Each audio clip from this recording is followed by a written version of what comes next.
Hey, future health coaches, it's Megan McCrory. I know you guys are interested in careers that make a real impact. Otherwise, you wouldn't be listening to Becoming a Health Coach. I want to give you guys a sneak peek on the Black Friday deal that IIN is offering. That's the Institute for Integrative Nutrition. You can grab a massive 45% discount when you use my code MeganMcCrory20 or the link in the show notes. Either way, you'll get that discount. I signed up for this 6 years ago, right now in November, and it changed my life, as you know, if you're a listener. So join into a really great community. You can turn your passion into a business. We talked about that in the last episode. Head over to the show notes and click the link or use my code MeganMcCrory20 to take advantage of this really, really good opportunity. They only offer this massive discount once a year.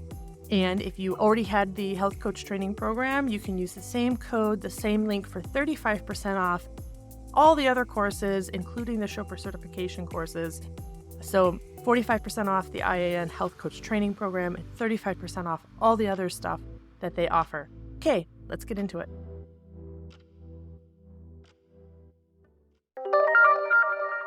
Hello and welcome to the podcast all about becoming a health coach. I am Megan McCrory, an integrative nutrition health coach in training. Each week, I recap what I'm learning at the Institute for Integrative Nutrition and how I'm applying it to my life. If this is your first time tuning in, I'm super happy you found me and the podcast. That's awesome. And a very special welcome to you. So if you're, obviously, if this is your first episode, you can also go back and start from the beginning to kind of hear the progression of the journey, although each episode can stand alone on itself. So let's dive right into week 13. This week's lesson is module 11. We have now passed the first 10 modules and the first test, and now we were on the second 10 modules and working towards the second test. Module 11 focused on all things sugar, and this is kind of where I started learning a couple years ago things more about nutrition and about conventionally the way we're taught things is not necessarily the actual truth of how things are. So sugar for me was kind of like my gateway, and I'll dive into that a little bit more later about how I even discovered that. Anyway, so today in module 11, we're going to talk about sugar, where you find it, and what its effect is on your body. We're also going to learn a little bit about the primary food area of finances and how it impacts your health and happiness and so on. We also took the Myers-Briggs Type Indicator and learned also now we've been learning every module more and more about how to conduct health histories. So what is sugar? Oh, it's a big topic. It's a big, big topic. Sugar is a carbohydrate, okay?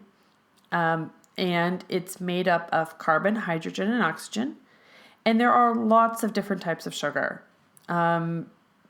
You might hear people say all different kinds of sugar, but we're going to go through and hopefully I will get all the buzzwords for you so you get an understanding, a clear understanding. The sugar types that you might have heard of most are called glucose and fructose. And many sugars end in the OSE. So you'll hear several more of those as we go through the episode today. So as humans, we are programmed to seek out sweet foods.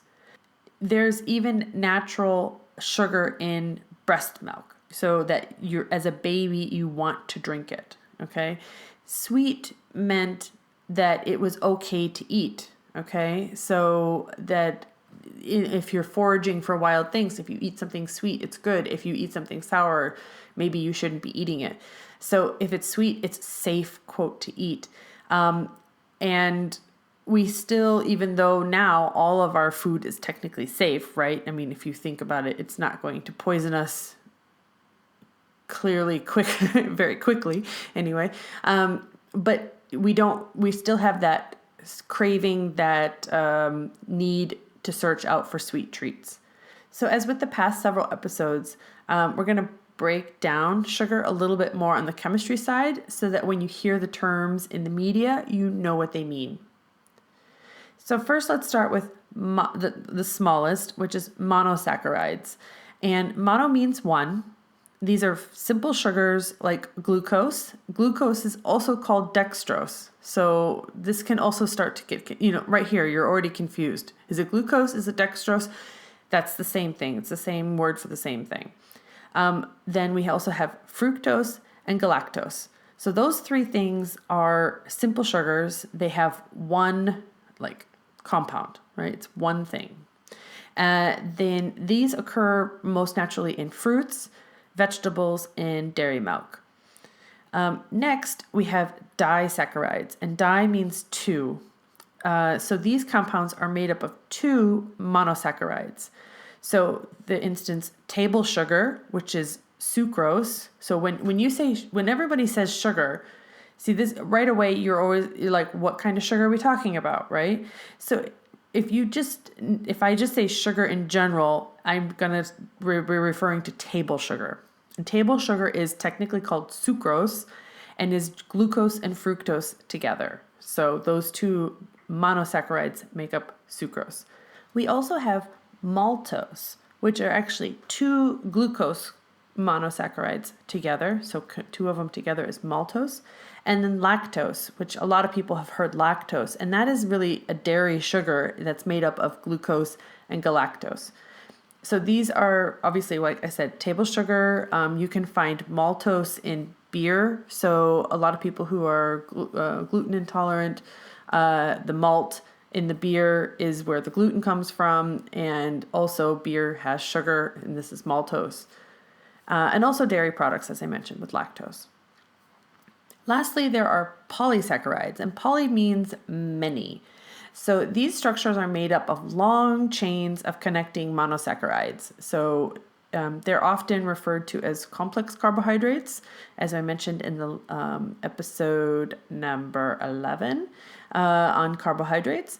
And this is like starch, glycogen, and fiber, probably mostly soluble fiber.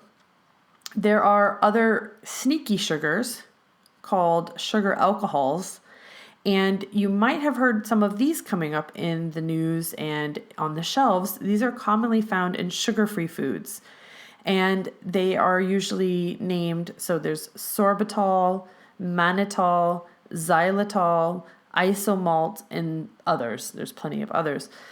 These are carbohydrates that are from plants, and they are altered in a chemical process. So they're not a natural occurring thing. It's not like chewing on a stevia leaf and getting stevia, right? So these sugar alcohols are chemically processed. They do have fewer calories than table sugar. Remember, table sugar is purely carbohydrate, so that means it has 4 calories per 1 gram of sugar. But they do still impact your blood sugar and therefore your insulin response. So some people think that you can have sugar-free something if you're diabetic and it's not going to impact your insulin, but it does. So be careful, be very, very careful when you're replacing with, quote, natural sugar alcohols, which have been heavily chemically processed, because they still react the same in your body. They just don't give you as many calories. So it's not a really good solution for avoiding sugar, because it also doesn't really kill your sugar demons, because your body still is craving sugar because it's still acting on the same receptors to give you that sweet flavor. So if you're watching your calories, it might help you, but if you're trying to get rid of your sugar cravings, sugar-free stuff is not going to help you with that. How does the body break down sugar into usable forms? So first, the body wants to break down all the different forms of sugar to the smallest molecule, which is glucose. Okay, that's the easiest to absorb and to utilize. And that's why we talk about a blood glucose reading when we talk about diabetics and the amount of glucose, because the glucose is the smallest form that it can be in. So it's the broken down bits. Sugar is mostly digested in the small intestine, but some sugar is already starting to be digested even in your mouth. And that's another reason it's so important to chew your food. You have to really give the enzymes time to work. This is really super important. If the glucose is not used as energy when you eat it, then it's stored for later. The liver does the work of basically combining glucose molecules together to create a larger structure, making it easier to store. So if you want to think about it, your fat molecule is kind of the warehouse, okay? And in order to put something in the warehouse, it's got to be in the smallest form possible. That's the glucose molecule. And then once it's in that smallest form, it can pass through the cell wall barrier into the fat cell. But it also means that it can leave the fat cell. So if it's in a one glucose molecule by itself, it can come and go as it wants. But the body wants to store it in the warehouse for later. They don't want it to go back out in the bloodstream until they're ready for it. So what the body does is it will take many of those small packages of glucose and put them basically like on a pallet together, wrapped up in some foil and plastic wrap to keep those things together. Because once it's wrapped with another glucose molecule, it's too big to leave your fat cells. Okay, that's kind of the visual that you can, how the fat cells work. So that's long-term storage. The liver does the work of combining the glucose molecules together to create that larger structure, making it easier to store. But so it first stores in your liver. And if your liver is too full, so it's the same concept, liver or your fat cells. If your liver is full and it still now has extra glucose still backing up, then it goes into your fat cell for this long-term storage. So it's almost like two warehouses. It's like the short-term warehouse, which is your liver, and the long-term warehouse, which is your fat cells. And if all your fat cells are full, guess what happens? Your body just makes more fat cells. It says, yay, we need to make more storage. We have lots of good stuff. The fat storage is a whole other episode, but let me just tell you this. It's so easy to create a fat cell by having too much glucose in your system, but it takes 7 years for that fat cell to die once it's been emptied. Okay, so once you create a fat cell, it can be full or it can be empty. And that's why when people go on crash diets and they lose a lot of weight, they find it very easy to gain that weight back very quickly. And that's because the fat cells, the warehouses that they have in their body to store the fat, are still there. They're just empty. And they're more readily available to create, to store fat. And they want to store fat because that's their job, fat cells. But if you leave them empty, it takes 7 years for them to actually go away and die. Isn't that amazing? So it just shows you how easy it is to create. And remember, this is all back to the whole caveman thing, right? You find a honey pot, a bee's nest, and you gorge yourself on it and you create all these fat cells because then the next 3 weeks when you're hardly eating anything, you live off the fat that you ate from that honey. So that's how biologically it used to be. Although we don't have to go 3 weeks without eating something because we have available food every day. And that's really the problem that we come into as humans now. You may have heard of blood sugar, blood glucose. I already even mentioned it, especially if you know someone with diabetes. This refers to the amount of glucose that we have roaming around in our bloodstream. Most people know that blood sugar goes up after you eat a carb-heavy meal or a meal with carbs. But did you also know that your blood glucose goes up also when you're sick or when you're stressed?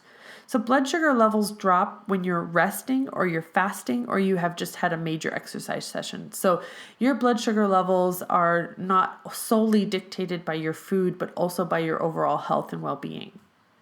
Like every system in your body, the hormones call the shots, really. In this case, the hormones insulin and glucagon are the two hormones that regulate your blood sugar levels. So what do these hormones do? So insulin is released into when your blood sugar levels are high. Okay, so you've just eaten a bowl of ice cream. You had a lot of sugar in the ice cream. Your body digests the ice cream down to the smallest form of glucose, and within 2 hours, you have the most glucose running through your blood that you will have after you've eaten a meal.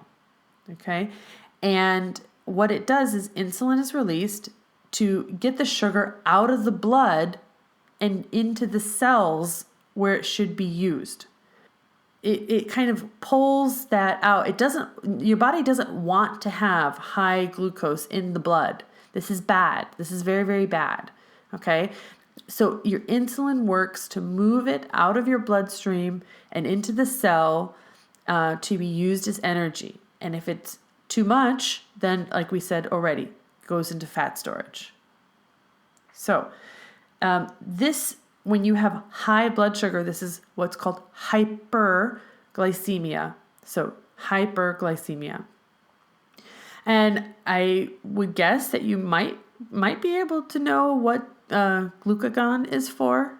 If insulin is for high blood sugar, glucagon is for when you have hypoglycemia, or when your blood sugar is too low. So when your blood sugar is too low, the hormone response glucagon is released, and it breaks down the glucose stored so that you can release it into your blood sugar levels back to normal. You can raise your blood sugar. So you can think of insulin as like the receivers of glucose and deciding where it should go. And then you could think of glucagon as like the shippers, like it's in the warehouse. Okay, we need to get it back out into the field, into the bloodstream. Different foods are digested at different rates, meaning that some can spike your blood sugar levels while others don't affect it at all. You may have heard about the glycemic index. This is a measure of how quickly a particular food is digested in the body. And there is a strong school of thought that if you continuously elevate your blood sugar, this leads to weight gain and eventually type 2 diabetes or other serious health issues. So if you do nothing more than switch foods out for a lower glycemic index from a higher one, this can help keep your blood sugar levels stable and therefore not increase your insulin response. For an example, take a slice of plain white bread, and I'm talking American white bread, and now compare this to a sourdough bread. And a sourdough bread is a fermented bread dough, and it's super yummy. A white wheat bread has a glycemic index of somewhere between 70 and 75. That's just a number, okay? While sourdough bread has a glycemic index of 54. So what that means is that your body is digesting white wheat bread much faster than it would digest sourdough wheat bread, even though the same bread is made from the same wheat, but the processing is different. We have a fermented bread and we have a refined bread, white bread that's not fermented. And just by fermenting it even helps to make the body slow down when it's digesting it, and therefore it doesn't spike the blood sugar as quickly. It's amazing how little changes, little decisions in your life can overall make a big impact if you keep consistently making those little changes. So let's say you just really can't get away from sweet foods, right? Well, then try eating those in conjunction with whole grains, fiber-rich fruits, vegetables and legumes, or another balanced macronutrient meal that can really help slow down the digestion and stabilize your blood sugar levels. So I'm not talking like ice cream with cake. That's not a lot of fiber. But for example, let's say you really want a sweet dessert. Maybe like stewing a whole apple, and which has a lot of fiber and a little bit of some sweet sauce on it or something like that. So you can have everything. You can have a nice sweet dessert. And if you pair it with something like an apple or some, fruit or something else, or then you can actually lower the glycemic index of what you're eating just by having that additional fiber added. The one thing I think most people know is that they shouldn't eat so much sugar. But the problem is that you don't see immediately the health effects of eating too much sugar. It's very gradual depending on how much you're eating. And it really can often take years before you see bad effects. For example, as a teenager, you just eat lots of sugar, and then you don't really see the effects until, a year or two later when you're in college and then you're fat. And eating sugar is kind of like this sneaky thing that can creep up on you over time. I'm going to throw some numbers out so you understand kind of where we are. So most Americans are eating around 126 grams of sugar, and that's about 31 teaspoons of sugar a day. And it's recommended that we stay below 6 teaspoons. So we're roughly eating 5 times more sugar than we should be eating in a day. So that's 24 grams of sugar. Other countries are actually not much better. I've been living in Switzerland for the last 8 years, and I see a lot of people consuming a lot of sugar here as well. So like UK teenagers are taking in around 74 grams per day. The US, the Netherlands, Germany, Belgium, and Canada are at the top of the list for sugar consumption. So it's US, Netherlands, Germany, Belgium, and Canada. Top. And you know why the Netherlands is probably up there? If you haven't Googled it, go Google like a Dutch breakfast. These people take a piece of white bread, slather it with some kind of sweet or maybe butter topping spread, and then they put freaking sprinkles on it, like cake sprinkles. They're basically eating a cupcake for breakfast. And this is like normal. I mean, this is really normal. So you can see how the Netherlands has made that list. Now, places like Indonesia, China, Israel, Russia, India, Malaysia are on the list that consume the least amount of sugar per day. Much of the sugar that we eat in our daily diet is added sugar. So here's another kind of like phrase that's used in media that I want to kind of break down for you. So what is the difference between added sugar and natural sugar? Because a lot of people are like, oh, I don't want to eat that high fructose corn syrup. That's not natural and it's added. Well, it is added, but it comes from a natural source. So you can see where the confusion is coming from, right? Your body will break down sugar regardless of the source. However, there are some differences between added and natural sugars. So natural sugars are sugars which are naturally occurring in foods like fruits and vegetables. Sugar coming from beets, people might say this is natural sugar. But what this term means, natural sugar is when you eat the beet, when you actually eat the beet itself, you're getting sugar along with the fiber and other things. So this is helping to slow the digestion down.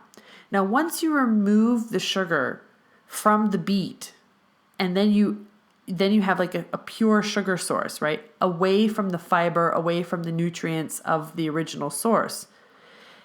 And then you add it to something else.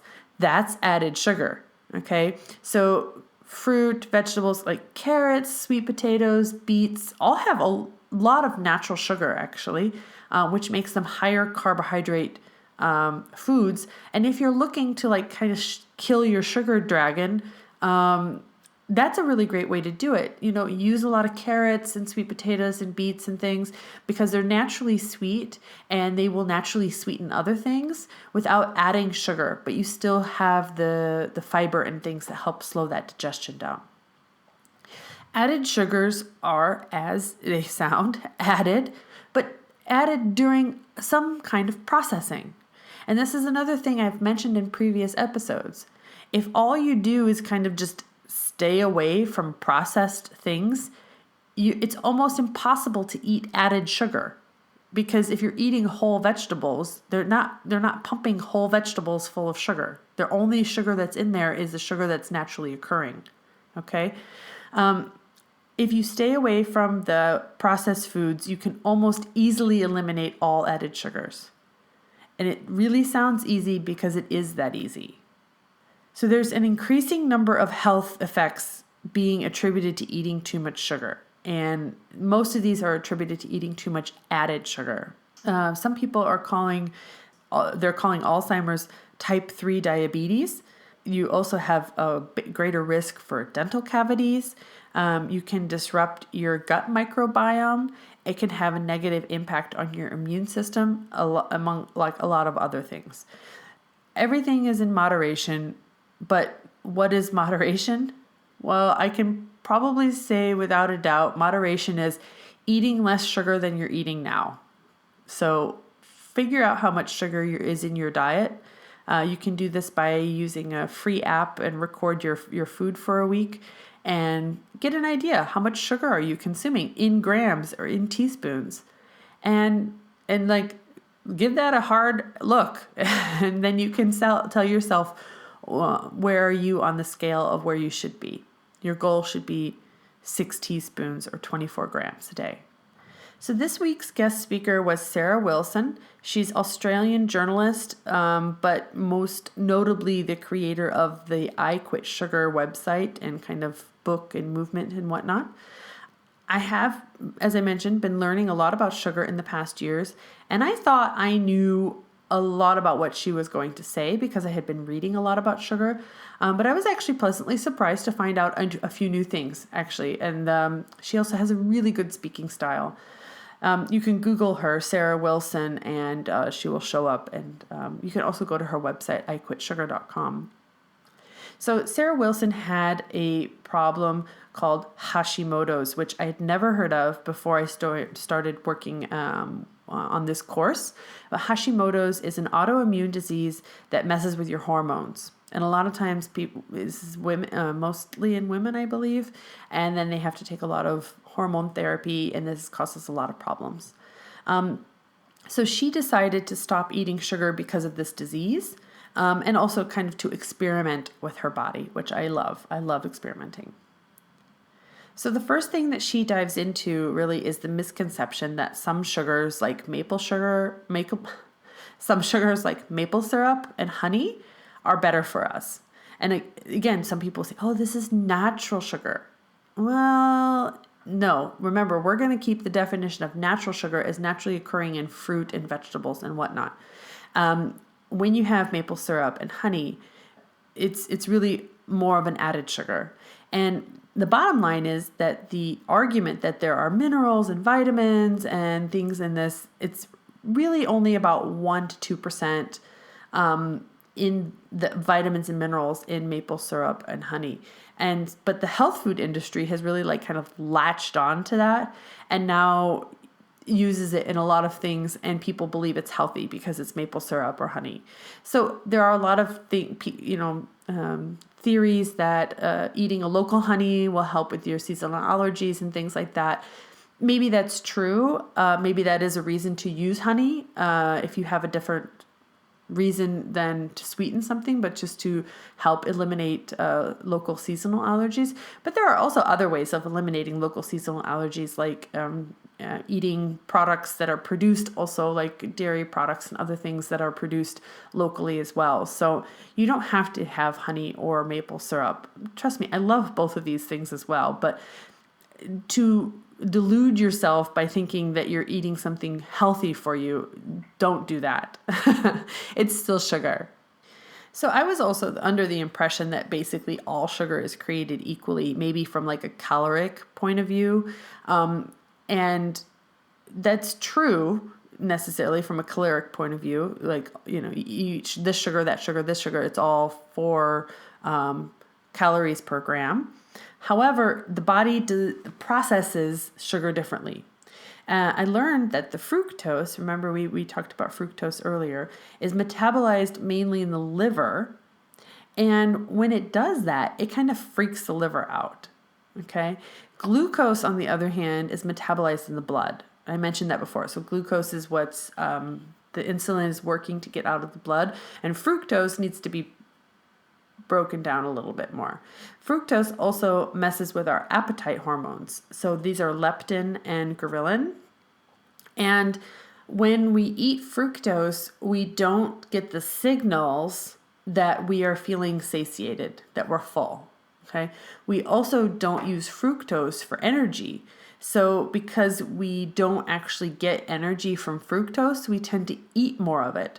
So this is really where you get the high fructose corn syrup problem. So high fructose corn syrup, break that down. It's basically fructose coming from corn in a highly concentrated form, okay? But as I just mentioned, if you eat fructose, neither do we use this for energy, and also it's a little bit weirder for our body to digest. So you tend to eat a lot more of it. So when you're thirsty and you drink Coke, you might not, you probably are better off just drinking a glass of water if you're thirsty. And it's also not going to help you feel full. It's interesting. I never really knew that. And did you know that agave is like this super awesome health food store, blah, blah, blah. But agave actually has more fructose than high fructose corn syrup. Isn't that amazing? So that's not something that you get in the media, that everyone says, oh, just use agave, use agave instead of sugar. But it's really even worse for you in this respects than high fructose corn syrups. But dates, these nice, sweet little chewy dates have the lowest amount of fructose at 33%. Many studies over the years have been done on sugar and the effects on the brain. They've been a lot of studies, but not a lot of them have been on humans. So we should wait a little bit to see how those results come out.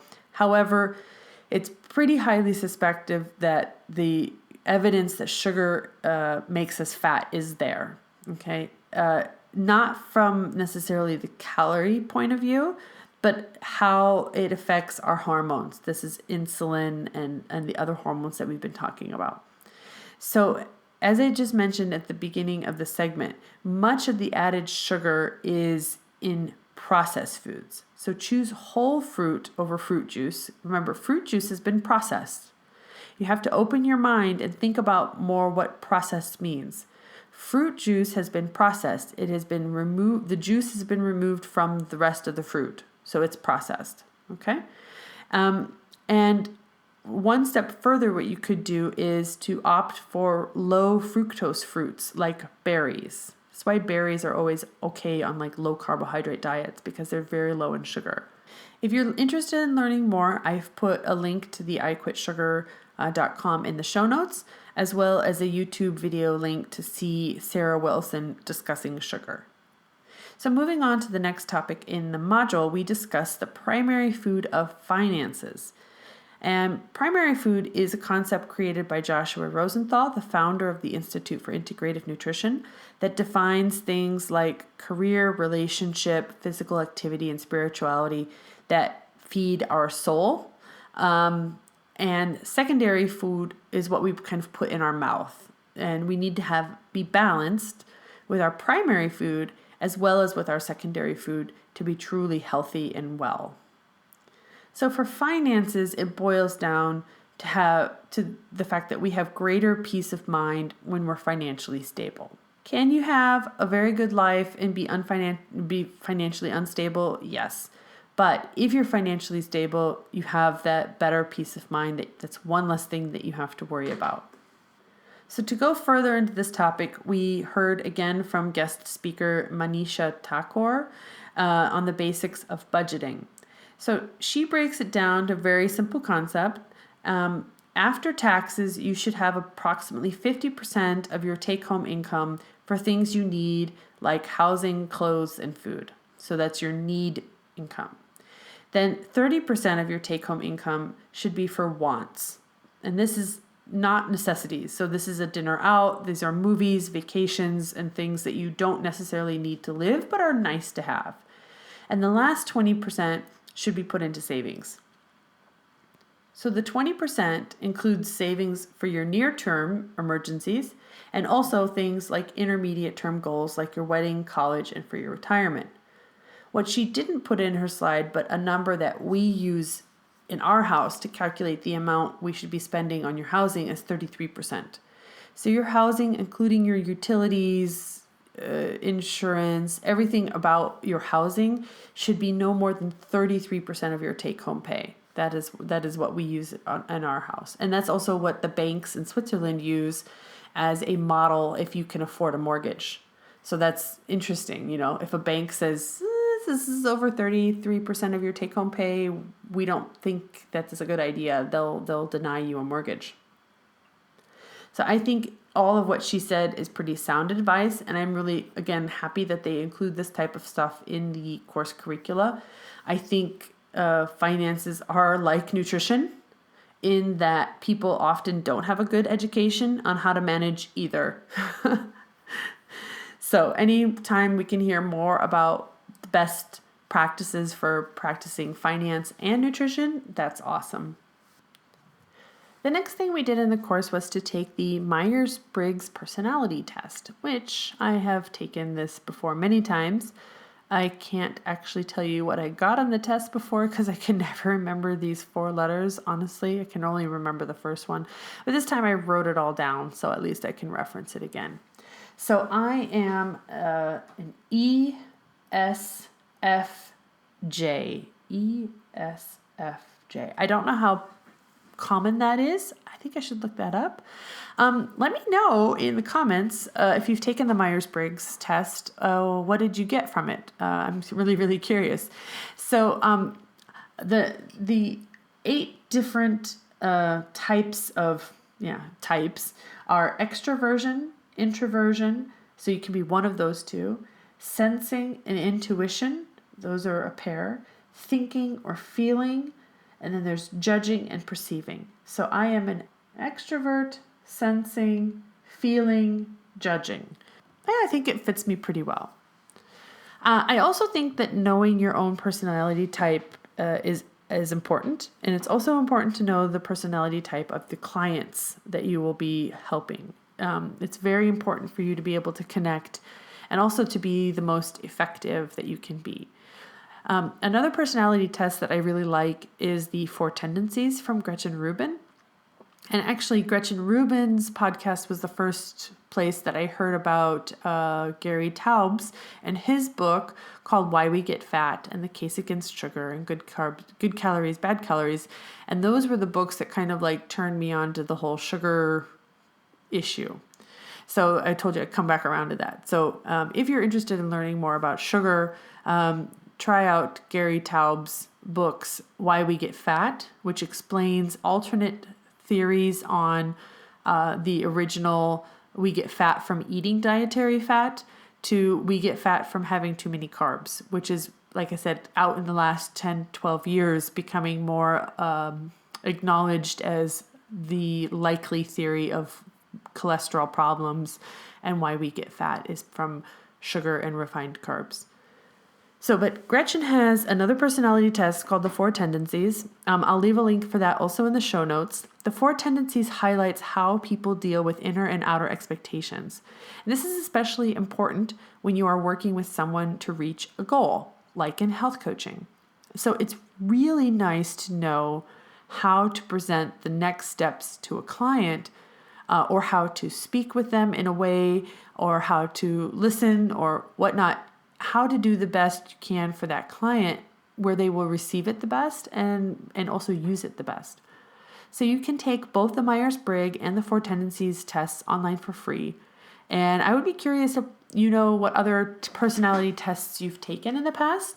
And if you're in the school that you think that that's a good thing to know, your personality type, that helps you, or are you in the camp that says, oh, these personality types are, you're putting yourself in a box. I'm not 4 letters. I'm a whole human. I'd be curious to know which one you guys are. Are you, which school of thought? Are you for or against personality tests? And tell me why. The last thing we did in Module 11 was to watch some more health history demonstrations. And this is very helpful. I get something new from each demonstration that they show in the course.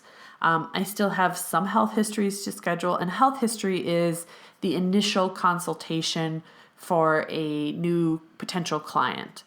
And they call it health histories because you're basically going through the health history of the client. I feel like I'm a little far behind on this, but I just finished my third health history yesterday, so I'm halfway through what I need to complete for the course. However, I would like to do a lot more, and I did take steps to announce this at the professional women's group at my last meeting and got a few interested nods. So again, for me, it's actually more about the practice of putting myself out there, following up with someone who's interested, and then follow up again.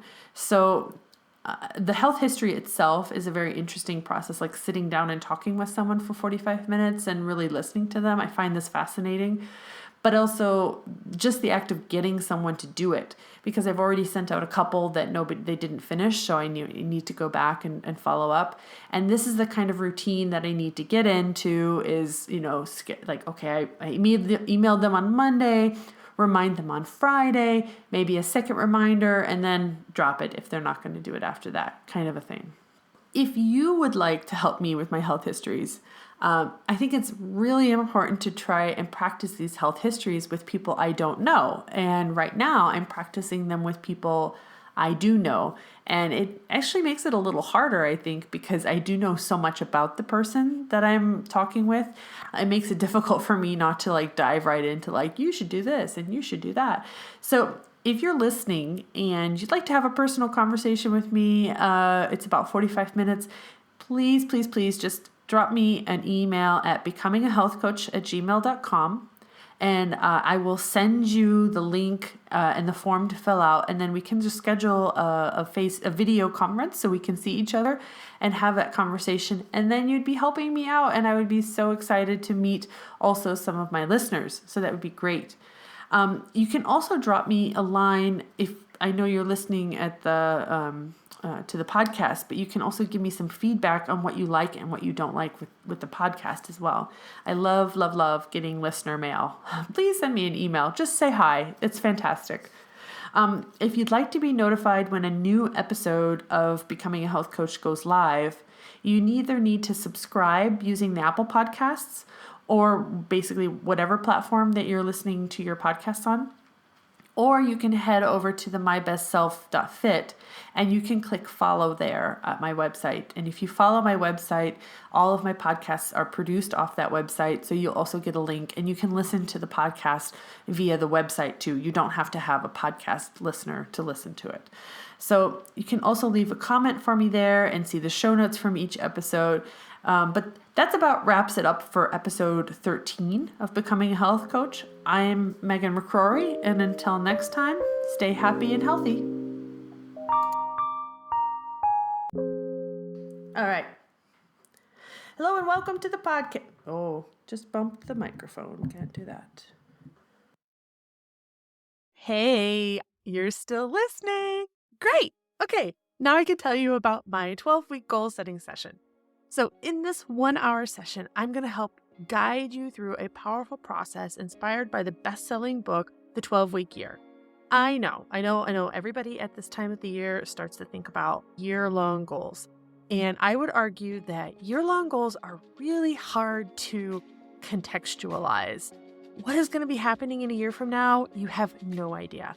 But 12 weeks gives you a little bit better understanding because you kind of already have your calendar booked out for the next 12 weeks, kind of know what's going to be going on.